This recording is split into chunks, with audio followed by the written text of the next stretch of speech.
नमस्कार दोस्तों, आप सबका स्वागत है मेरे YouTube चैनल गौरव सर जी पे।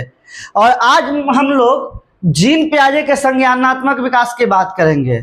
जिसको भी जीन पियाजे समझ में नहीं आता है वह आज का यह क्लास देख ले और मेरी पूरी गारंटी है कि उसको जीन पियाजे जो सीटेट में पूछा जाता है, जो सीडीपी में इम्पोर्टेंट है, वह अच्छे से समझ में आ जाएगा। आपको बस क्या करना है, इस क्लास से जुड़े रहना है। आप कॉपी और कलम निकाल लीजिए, नोट्स बना लीजिए, नहीं तो बीच बीच में स्क्रीनशॉट मार लीजिएगा जैसा कि आपको सुविधा लगे। सबसे पहले एक और चीज़, अगर आप नए हैं तो चैनल को सब्सक्राइब कर लीजिए। वीडियो को लाइक आप देखने के बाद करिएगा। भाषा एकदम आसान रहेगा जो आपको एकदम फट से सारा चीज़ समझ में आ जाए। तो चलिए शुरू करते हैं। बहुत ज़्यादा टाइम आप लोगों का मैं नहीं लूँगा। सबसे पहले हम लोग जानते हैं कि जीन पियाजे थे कौन भाई। तो जीन पियाजे जो थे वह एक बाल मनोवैज्ञानिक थे। कौन थे? बाल मनोवैज्ञानिक। और वह स्विट्जरलैंड से बिलोंग करते थे। उनका जन्म स्विट्जरलैंड में हुआ था। उन्होंने संज्ञानात्मक विकास का सिद्धांत दिया। उन्होंने संज्ञानात्मक विकास का सिद्धांत दिया, इसीलिए उनको संज्ञानात्मक विकास का जनक कहा जाता है। जीन पियाजे को संज्ञानात्मक विकास का जनक कहा जाता है। तो हम शुरू करते हैं कि आखिर एक शब्द आता है संज्ञानात्मक विकास, उसमें आता है संज्ञान। संज्ञान आखिर क्या है मेरे भाइयों? यह शब्द जो है संज्ञान, संज्ञान आखिर होता क्या है? तो संज्ञान से तात्पर्य है हमारे बुद्धि के उस भाग से जिसमें हम सोचना, समझना, तर्क करना, समस्या समाधान करना, निर्णय लेना या स्मरण करना सीखते हैं। तो जिस हिस्से से यह सब काम होता है उसको कहते हैं संज्ञान। और इसी के विकास को लेकर जीन पियाजे ने बहुत काम किया है। एक सिद्धांत दिया है जिसको कहते हैं संज्ञानात्मक विकास का सिद्धांत। इसलिए जीन पियाजे को संज्ञानात्मक विकास का जनक कहा जाता है। इनकी संज्ञानात्मक विकास की अवधारणा समझते हैं कि इन्होंने क्या दिया है। संज्ञानात्मक विकास में इन्होंने क्या बताया है कि आखिर क्या होता है संज्ञानात्मक विकास। तो सबसे पहली बात कि उन्होंने दिया है स्कीमा। उन्होंने चर्चा किया है एक शब्द का जिसका नाम है स्कीमा। यह बराबर पूछा जाएगा स्कीमा किससे संबंधित है, स्कीमा क्या होता है। सबसे पहले हम लोग बात करते हैं कि स्कीमा क्या होता है। यह संज्ञानात्मक विकास की अवधारणाओं में से एक है जिसके बारे में जीन पियाजे ने बताया है, चर्चा किया है। स्कीमा क्या होता है मेरे प्यारे बच्चों, मेरे प्यारे साथियों? स्कीमा क्या होता है? तो स्कीमा है ज्ञान का मानसिक ढांचा।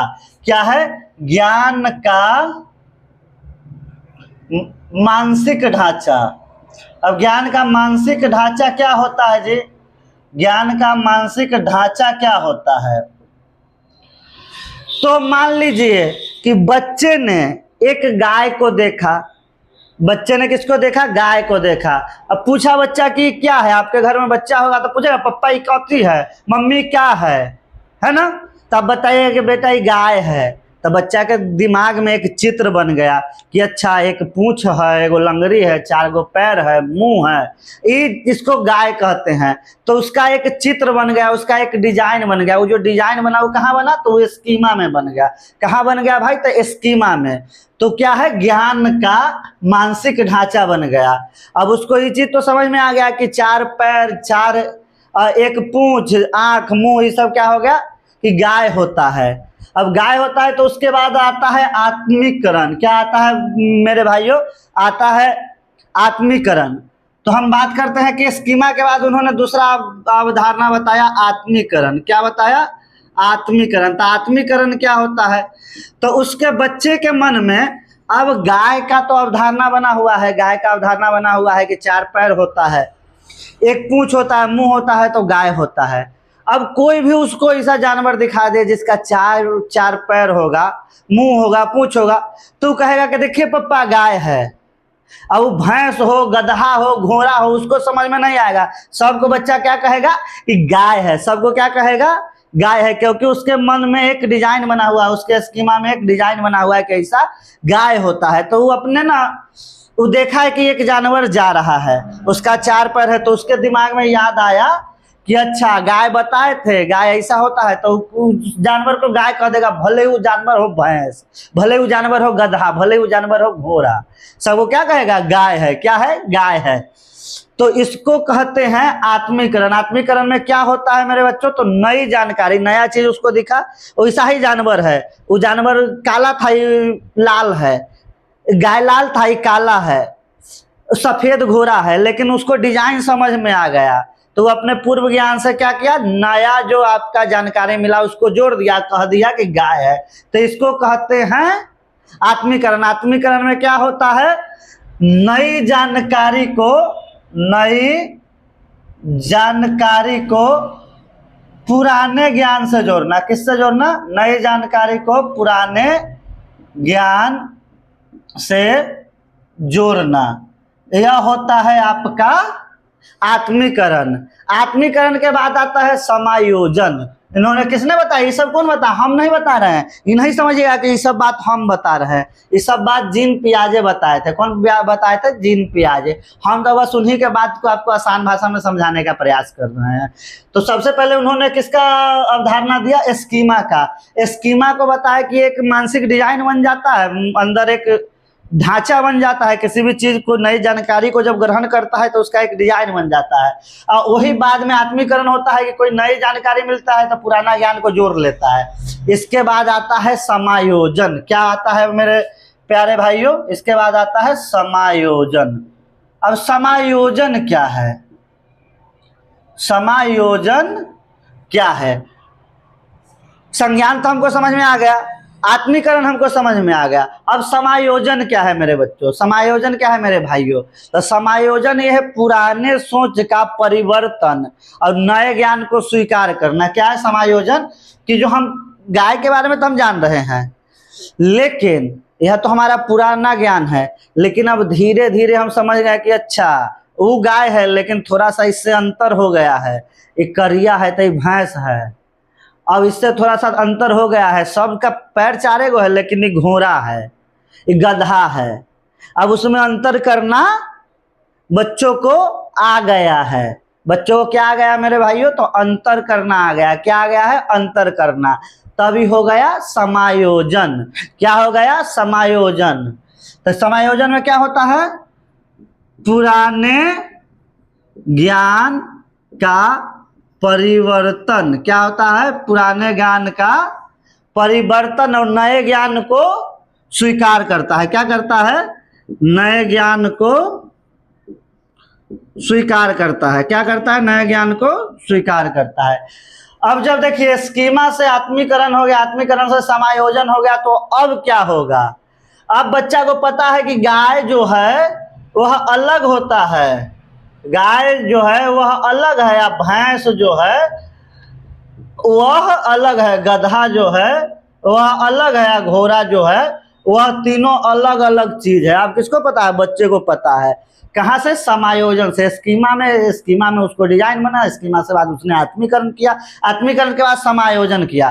जब आत्मीकरण होने के बाद समायोजन भी हो जाएगा बच्चों में, तो वो स्थिति कहलाएगी अनुकूलन। क्या कहलाएगी, अनुकूलन। क्या कहलाएगी मेरे बच्चों, अनुकूलन। अनुकूलन क्या होता है कि स्कीमा से जब आत्मीकरण हुआ, आत्मीकरण के बाद जब समायोजन हो जाएगा तो वो कहला जाएगा अनुकूलन। अनुकूलन बराबर क्या, तो अनुकूलन बराबर आत्मीकरण जोड़ समायोजन। आत्मीकरण जोड़ समायोजन आपका क्या हो जाएगा, अनुकूलन हो जाएगा। अभी ज्ञान का क्या हुआ, स्कीमा में एक डिजाइन बना, स्कीमा के बाद उसने नई जानकारी को पुराने ज्ञान से जोड़ा, तो ये हो गया आत्मीकरण।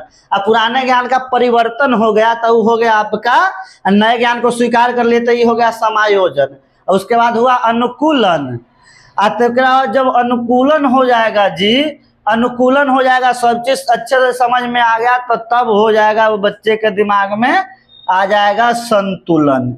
क्या आ जाएगा जी, बच्चे के दिमाग में आ जाएगा संतुलन। संतुलन में क्या हो जाएगा कि पुराने व नए ज्ञान का संतुलन हो गया, उसको सब चीज समझ में आ गया, उसके मन में डिजाइन अलग अलग बन गया, उसको कुत्ता अलग है, बिल्ली अलग है समझ में आ गया, गाय अलग है, घोड़ा अलग है, ऐसे ही देखते हैं कि बच्चा जब छोटा होता है तो वो एक बड़ा आदमी को देखते हैं तो कह देता है, कौन बच्चा को सब सिखाता है, बोलो बेटा पप्पा पप्पा पप्पा। तब वो जो भी लंबा आदमी, जो भी उतना उसके पप्पा के हाइट का वैसा आदमी दिखता है, मर्द टाइप का, तो सबको कहता है पप्पा। और जितना औरत रहती है सबको कहता है बच्चा मम्मी। लेकिन तो वो क्या हो गया, उसके मन में स्कीमा में हो गया कि इनको पप्पा कहना है, इसको मम्मी कहना है। अब जो भी वो अपना पप्पा मम्मी के एज का या वैसा आदमी दिखेगा सबको क्या कहेगा, पप्पा मम्मी। तो वो हो जाएगा उसका आत्मीकरण, कहा कि बच्चे के स्कीमा में वो बैठा हुआ है, डिजाइन बना हुआ है कि ऐसा पप्पा है ऐसा मम्मी है। लेकिन धीरे धीरे क्या कहते हैं, समझ में आ जाएगा, अच्छा ये तो चचा हैं, ये चाची हैं, ये नाना है, ये नानी है। तो वो हो जाएगा उसका समायोजन। और जब बच्चा समायोजन कर लेगा आत्मीकरण करने के बाद तो हो जाएगा अनुकूलन। और जब अनुकूलन हो जाएगा तो हो जाएगा उसके बाद संतुलन। उसके दिमाग में संतुलन बन जाएगा, बच्चा भेद करना शुरू कर लेगा। समझ में आ रही है बात आपको? मैं उम्मीद करता हूं कि बात समझ में आ रही होगी। अगर आ रही है तो कमेंट में लिखिए कि हाँ आ रही है, नहीं आ रही है तो कमेंट में लिखिए कि नहीं आ रही है। हम आगे उपाय करेंगे, आगे और अच्छे तरीके से समझाएंगे, ठीक है। तो संतुलन में क्या हो जाता है, पुराने तथा नए ज्ञान में संतुलन। इतना चीज मैं उम्मीद करता हूं कि आपको समझ में आ गया होगा। स्कीमा, आत्मीकरण, समायोजन, अनुकूलन एवं संतुलन। अब हम आगे समझते हैं, जीन पियाजे ने ना संज्ञानात्मक विकास के 4 चरण बताए। उन्होंने संज्ञानात्मक विकास के 4 चरण बताए। पहला जो चरण है उसको कहते हैं संवेदी गामक। क्या कहते हैं, संवेदी गामक। पहला चरण जो बच्चा के संज्ञानात्मक विकास का होता है उसको कहते हैं संवेदी गामक। इसको अंग्रेजी में कहते हैं सेंसरी मोटर। क्या कहते हैं, सेंसरी मोटर। यह 0 से 2 वर्ष की उम्र में होता है। संवेदी गामक अवस्था कब रहता है, बच्चा के जन्म से 2 वर्ष की उम्र में। यह संवेदी गामक में, इसको संवेदी गामक क्यों कहते हैं, है ना, बच्चा इसमें क्या करता है, इसको हम आगे डिटेल से पढ़ेंगे। दूसरी जो अवस्था है, दूसरी, इसको अंग्रेजी में मैं लिखता नहीं हूं, आप याद कर लीजिएगा, सेंसरी मोटर कहते हैं। क्या कहते हैं, सेंसरी मोटर, संवेदी गामक अवस्था को। दूसरी जो अवस्था है उसको कहते हैं पूर्व संक्रियात्मक। क्या कहते हैं, पूर्व संक्रियात्मक अवस्था। यह पूर्व संक्रियात्मक अवस्था है, वह 2 से लेकर 7 वर्ष तक रहता है। कितना तक रहता है, 2 से लेकर 7 वर्ष तक। इसको कहते हैं पूर्व संक्रिया। दूसरा जो अवस्था है बच्चे के विकास, संज्ञानात्मक विकास का, वह है पूर्व संक्रियात्मक। इसको यह रहता है कब से कब तक, तो 2 वर्ष से लेकर 7 वर्ष तक। तीसरी जो अवस्था है इसको क्या कहते हैं, तो इसको कहते हैं प्री ऑपरेशनल। क्या कहते हैं, पूर्व संक्रियात्मक को प्री ऑपरेशनल अंग्रेजी में।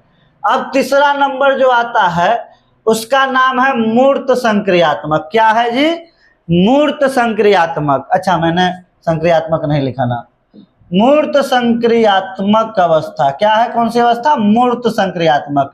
यह अवस्था जो होता है मेरे बच्चों, वह 7 वर्ष से लेकर 11 वर्ष तक रहता है। कितने वर्षों तक रहता है, 7 वर्ष से लेकर 11 वर्षों तक। यह 7 वर्ष से लेकर रहता है मूर्त संक्रियात्मक 11 वर्षों तक। अब सबसे अंतिम अवस्था जो जीन पियाजे ने बताया है उसका नाम है औपचारिक संक्रियात्मक। इसको देखिए, मूर्त संक्रियात्मक को कहते हैं कंक्रीट ऑपरेशनल। क्या कहते हैं, कंक्रीट ऑपरेशनल स्टेज। कौन सा स्टेज, ये जो है sensory motor stage, pre operational, concrete operational, और सबसे अंतिम है वो फॉर्मल ऑपरेशनल। क्या कहते हैं, औपचारिक संक्रियात्मक अवस्था। कौन सा है जी, औपचारिक संक्रियात्मक अवस्था। यह कितने साल से रहता है, तो 11 साल से लेकर 11 साल से आगे की उम्र को कहते हैं फॉर्मल ऑपरेशनल, औपचारिक संक्रियात्मक अवस्था। अब हम देखते हैं कि इन अवस्थाओं में क्या होता है। इनको जीन पियाजे ने ये नाम क्या दिया है इन अवस्था में। देखिए, हर एक अवस्था एक दूसरे से जुड़ा हुआ है, एक दूसरे के विकास में सहायक है, लेकिन क्या हर एक अवस्था एक जैसा काम करता है? जीन पियाजे क्या कहते हैं कि हर एक अवस्था में बच्चा एक ही स्टाइल से सीखेगा। इतना तो हम लोग को भी पता है कि हर एक अवस्था में बच्चा अलग अलग तरीके से सीखेगा। तो अब हम देखते हैं कि हर अवस्था में, किस अवस्था में बच्चा किस ढंग से सीखता है। तो सबसे पहले हम बात करते हैं संवेदी गामक का। किसका बात करते हैं? संवेदी गामक अवस्था का। अब देखिए, संवेदी गामक जो अवस्था है ना, यह 0 से 2 वर्ष की अवस्था है। क्या है? 2 वर्ष की अवस्था है। इसमें जो बच्चा है वह अपनी इंद्रियों से सीखता है, अपनी इंद्रियों से सीखता है। तो उनकी इंद्रियां क्या है जी? टचिंग का है ना, छू कर सीखता है बच्चा, मुंह से लगाकर सीखता है बच्चा, महसूस करके सीखता है बच्चा। किससे सीखता है? इंद्रियों से सीखता है। इंद्रियों से कैसे सीखता है? तो देखिएगा, इस उम्र में जो बच्चा है ना, 2 से 4 साल का बच्चा, अगर आपके घर में बच्चा है तो कोई भी नया चीज देखेगा तो उसको पकड़ने का कोशिश करेगा, पकड़ के मुंह में रख लेगा। वो सांप रहे, बिच्छी रहे, क्या कहते हैं, पत्थर रहे, मिर्चाई रहे, कुछ भी ऐसा चीज है उसको पकड़ेगा बच्चा। आपका उंगली रहे, हाथ रहे, पकड़ेगा, कहाँ रखेगा? मुंह में। क्योंकि किसी भी चीज को सीखने का, समझने का, उसका क्या है, अभी जो एज है वह उसकी इंद्रियों से ही समझ में आता है। तो किसी भी चीज को सीखने समझने के लिए वो अपनी जीवा का, अपनी इंद्रियों का प्रयोग करता है। तो इसलिए इसको संवेदी गामक कहते हैं, क्योंकि वह अपने संवेद का, अपने सेंस का प्रयोग करता है। किसका प्रयोग करता है? सेंस का। इसलिए इसको सेंसरी मोटर भी कहते हैं। इसमें बच्चा ना ट्रायल एंड एरर एक शब्द आता है, ट्रायल एंड एरर, प्रयास एवं त्रुटि से सीखता है। किससे सीखता है बच्चा? प्रयास एवं त्रुटि से इस एज में सीखता है। कोई चीज का वो प्रयास करेगा, गलती होगा, फिर दोबारा करेगा, तिबारा करेगा, तब वह बच्चा उस चीज के बारे में सीख पाएगा। किससे सीखेगा? प्रयास एवं त्रुटि से। देखिए, इसी एज में ना वस्तु स्थायित्व का विकास हो जाता है। वस्तु स्थायित्व क्या है? तो ना मतलब कि कोई चीज सामने है और वहां से हट गया, तो बच्चा को पहले ना शुरू में लगता है कि वही है, एकाएक गायब कैसे हो गया। जैसे आप लोग ऐसे करते हैं, छोटा बच्चा को कहते हैं झा झा, तो वो हंस देता है, हंसने लगता है। लेकिन बच्चा धीरे धीरे जब बड़ा होता है, आप हाथ से ऐसे लगाइएगा तो उसको कोई फर्क नहीं पड़ता है। तो उससे पहले कि उसका ना क्या कहते हैं, वस्तु स्थायित्व का विकास नहीं हुआ रहता है। वस्तु स्थायित्व का विकास किस एज में होता है जी? तो सेंसरी मोटर संवेदी गामक में कम 8वें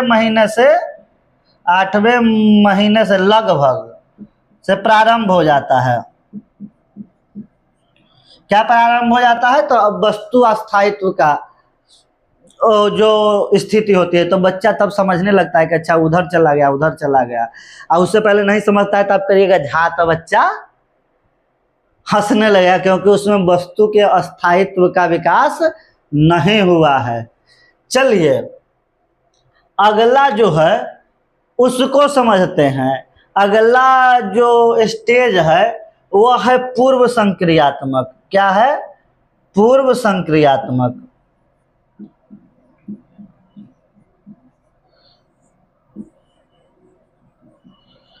अब देखिए, पूर्व संक्रियात्मक में बच्चों के पूर्व संक्रियात्मक स्टेज में क्या होता है? पूर्व संक्रियात्मक स्टेज में ना भाषा का तेज विकास होता है, बहुत तेज। सबसे ज्यादा ना बच्चा इसी स्टेज में सीखता है। इसको अर्ली चाइल्डहुड भी कहते हैं। इस स्टेज को अर्ली चाइल्डहुड भी कहते हैं। अगर प्रश्न आए कि बच्चों में भाषा का सबसे तेज विकास कब होता है, अगर अर्ली चाइल्डहुड ना हो ऑप्शन में, पूरे बाल्यकाल ना हो और पूर्व संक्रियात्मक अवस्था हो, तो आप पूर्व संक्रियात्मक अवस्था लगा दीजिएगा। ठीक है। इसमें ना बच्चा प्रतीकों का उपयोग सीख जाता है। प्रतीकों का उपयोग इसमें बच्चा सीख जाता है। अगला चीज क्या होता है जिसमें, तो इसमें बच्चों में अहम केंद्रिता बहुत रहता है। अहम केंद्रिता क्या होता है, तो रुकिए मैं बता देता हूं, पहले मैं लिख लूं। अहम केंद्रिता, बच्चा ना इस समय सारा फिल्म का हीरो खुद को समझता है। किस एज में, पूर्व संक्रियात्मक अवस्था में। उसको लगता है कि हम जैसे दुनिया देख रहे हैं ना, दूसरों को भी दुनिया वैसे ही दिखाई देता है। हम जो कह रहे हैं दूसरा को भी वैसा ही कहना चाहिए। वो गुस्सा आ जाएगा, कोई बात कहिएगा, उसका बात आप नहीं समझिएगा तो गुस्सा आ जाएगा, है ना।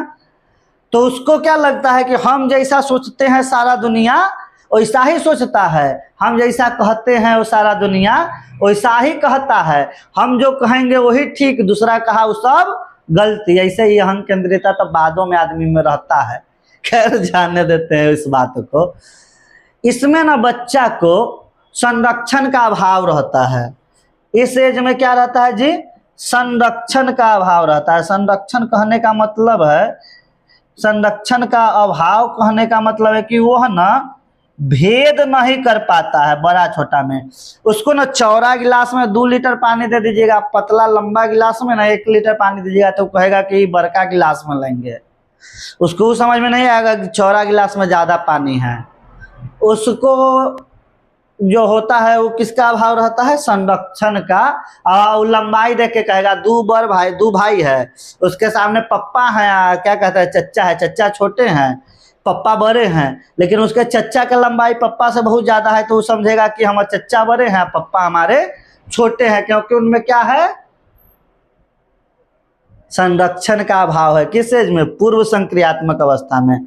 यहाँ ना सजीव और निर्जीव में भी भेद, सजीव और निर्जीव में भी वह भेद नहीं कर पाता है। वह निर्जीव को जीवित मानता है। क्या मानता है, निर्जीव को, निर्जीव को जीवित मानता है। उसको कुर्सी से चोट लग गया तो आप कुर्सी को मार दीजिएगा ना तो खुश हो जाएगा कि अरे हमको कुर्सी से चोट लग गया तो पप्पा हमारे मम्मी हमारे कुर्सी को मारे। उसको समझ में नहीं आता कि सजीव है निर्जीव है, क्योंकि उसको इस भेद का पता ही नहीं है। उसको इस भेद का पता ही नहीं है। इसी एज में ना कल्पनाशीलता का विकास हो जाता है। पूर्व संक्रियात्मक अवस्था में ही कल्पनाशीलता का विकास हो जाता है। क्या हो जाता है, कल्पनाशीलता का विकास कहाँ हो जाता है, पूर्व संक्रियात्मक अवस्था में ही। चलिए हम लोग अब आगे बढ़ते हैं, अगली अवस्था को समझते हैं। अगली अवस्था कौन सी है, मूर्त संक्रियात्मक। कौन सी अवस्था है जी, तो अगली अवस्था है मूर्त संक्रियात्मक।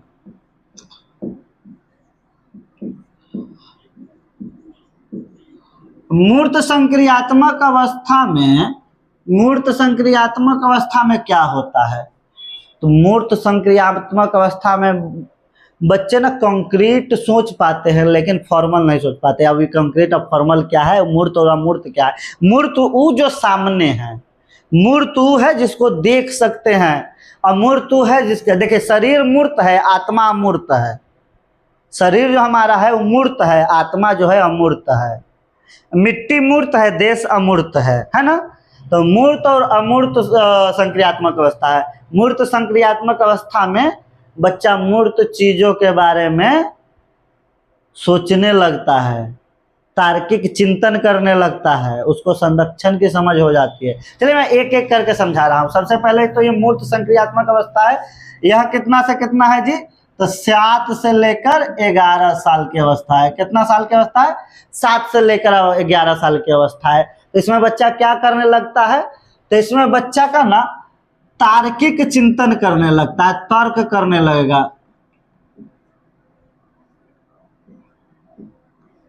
अच्छा, तार्किक चिंतन किस विषय पर, आत्मा के विषय पर नहीं कर पाएगा क्योंकि आत्मा की समझ उसको नहीं है, क्योंकि आत्मा, लेकिन शरीर के क्या कहते हैं बारे में वो तार्किक चिंतन करने लगा कि उंगली कैसे चिल गया, मतलब जो उसको दिखेगा उसके बारे में वह तर्क लगाना शुरू कर देगा। उसको यहाँ देखिए, पूर्व संक्रियात्मक में संरक्षण की समझ नहीं थी, लेकिन मूर्त संक्रियात्मक में संरक्षण की समझ हो जाएगी, उसको समझ में आ जाएगा बड़ा छोटा कौन है ना, किस गिलास में ज्यादा पानी है। ये सब चीज कब आ जाएगा? मूर्त संख्या में वह वर्गीकरण करने लगेगा, चीजों का वर्गीकरण करने लगेगा। तो वर्गीकरण किस आधार पर जी? तो गुणों के आधार पर वह वर्गीकरण करना शुरू कर देगा। किसके आधार पर? गुण, चीज़ों के गुणों के आधार पर कि अच्छा जिलेबी, मिठाई, बतासा एक चीज़ हुआ, बर्गर, पिज्ज़ा, चाउमीन एक टाइप का चीज़ हुआ है, उसका गुण अलग अलग है। ये मीठा है, वो मिठाई हो गया, वो फास्ट फूड हो गया। कौन कर लेगा वर्गीकरण? मूर्त संक्रियात्मक अवस्था का बच्चा, गुणों के आधार पर। और क्या कर सकता है इस एज में बच्चा? तो इस एज में बच्चा क्रमबद्ध कर सकता है चीज़ों को क्रमबद्ध कर सकता है। क्या, किस हिसाब से? आप बच्चों को कहिएगा पतला से मोटा के हिसाब में लगाओ, छोटा से बड़ा के हिसाब में, बड़ा से छोटा के हिसाब में क्रम लगाना वो समझ जाएगा, है ना।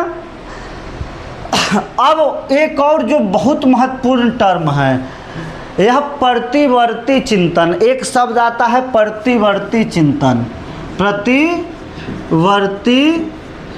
चिंतन।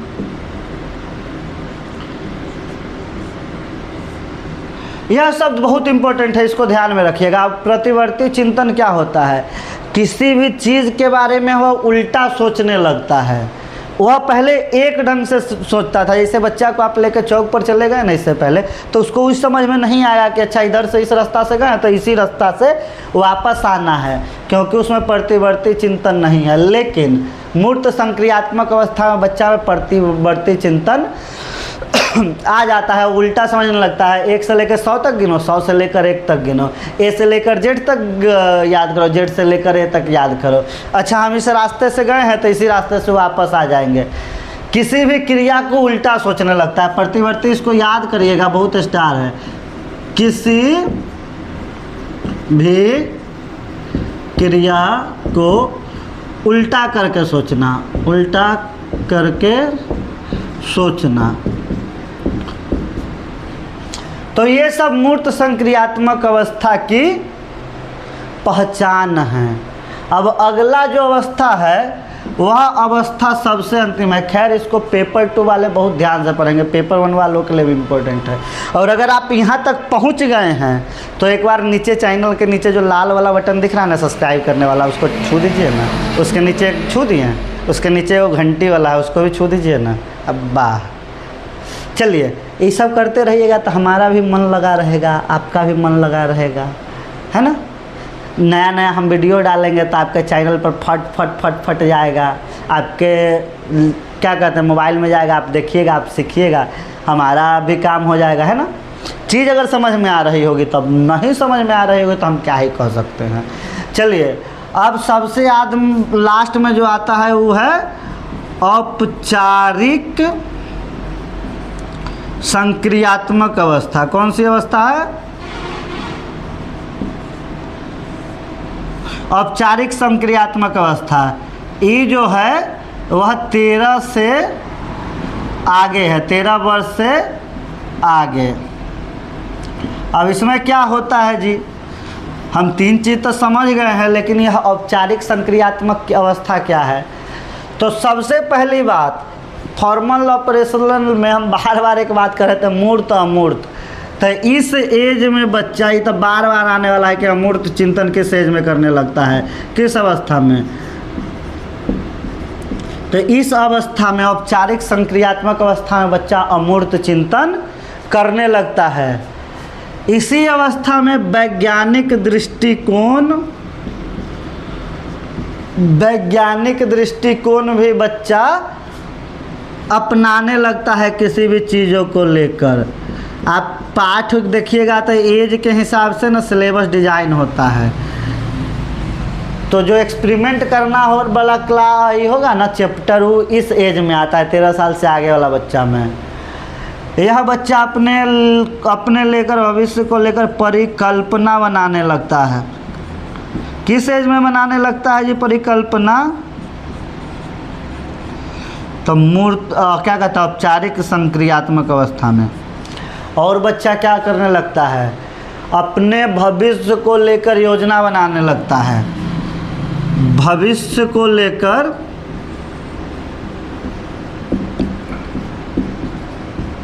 योजना बनाने लगता है कि हमको डॉक्टर बनना है, इंजीनियर बनना है।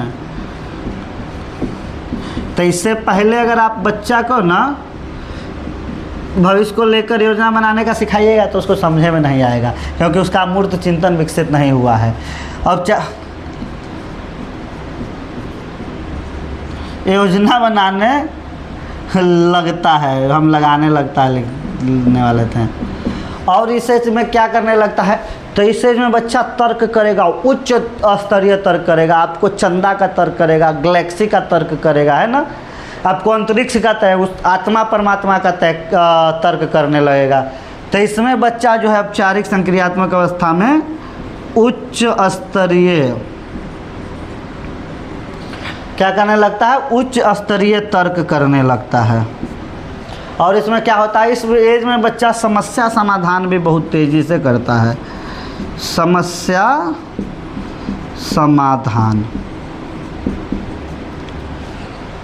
तो मैं उम्मीद, अच्छा कुछ हम इम्पोर्टेंट चीज़ समझ लेते हैं, थोड़ा सा बात कर लेते हैं ना। जीन पियाजे को क्या कहा जाता है, संज्ञानात्मक विकास का, संज्ञानात्मक विकास का जनक। एक बात आप स्टार मार के याद कर लीजिएगा, रट लीजिएगा, नोट कर लीजिएगा कि जीन पियाजे कहते हैं कोई भी बच्चा जो होता है वह सक्रिय शिक्षार्थी होता है, निष्क्रिय शिक्षार्थी नहीं, सक्रिय शिक्षार्थी। कौन होता है, बच्चा होता है। और क्या कहते हैं बच्चा के बारे में, वो कहते हैं बच्चा के बारे में कि वह ज्ञान का स्वयं निर्माण करता है, ज्ञान का स्वयं निर्माण करता है। कौन करता है ज्ञान का स्वयं निर्माण, जी बच्चा करता है। और क्या कहते हैं जी, विकास को उन्होंने पहले रखा है, अधिगम को बाद में रखा है। ठीक है, तो एक बार हम इसको समझ लेते हैं। जीन पियाजे संज्ञानात्मक विकास के सिद्धांत दिया, इसलिए उनको संज्ञानात्मक विकास के जनक कहते हैं। वह कौन थे, बाल मनोवैज्ञानिक थे, वह स्विट्जरलैंड का थे। कहाँ के थे, स्विट्जरलैंड का थे।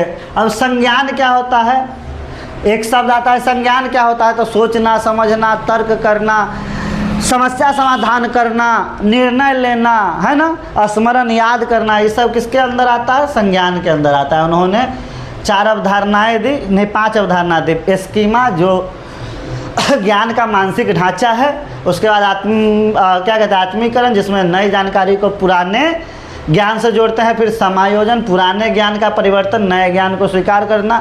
उसके बाद होता है अनुकूलन। अनुकूलन क्या है, आत्मीकरण और समायोजन दोनों हो जाएगा तो हो जाएगा अनुकूलन, और तीनों हो गया तो हो जाएगा संतुलन। उन्होंने संज्ञानात्मक विकास के 4 स्तर बताए, संवेदीगामक, पूर्व संक्रियात्मक, मूर्त संक्रियात्मक, औपचारिक संक्रियात्मक। संवेदीगामक में क्या होता है, बच्चा अपने इंद्रियों से समझता है, क्या कहते हैं, छू के समझेगा, देख के मुंह में रख के समझेगा। पूर्व संक्रियात्मक में भाषा का ज्ञान बहुत तेज होता है, संरक्षण का अभाव रहता है, अहम केंद्रिता रहता है। ये इंपॉर्टेंट बात बता रहे हैं, ये आ सकता है। मूर्त संक्रियात्मक में क्या होता है जी, तार्किक चिंतन आ जाता है, संरक्षण का समझ आ जाता है, वर्गीकरण आ जाता है, क्रमबद्धता आ जाता है, प्रतिवर्ती चिंतन आ जाता है। प्रतिवर्ती चिंतन हम लिख दिए हैं, लेकिन यह है प्रतिवर्ती चिंतन, ठीक है। और अमूर्त चिंतन आता है औपचारिक संक्रियात्मक अवस्था में, जिसमें वैज्ञानिक दृष्टिकोण, परिकल्पना बनाने लगना, भविष्य को लेकर योजना बनाने लगना, समस्या समाधान और उच्च स्तरीय तर्क।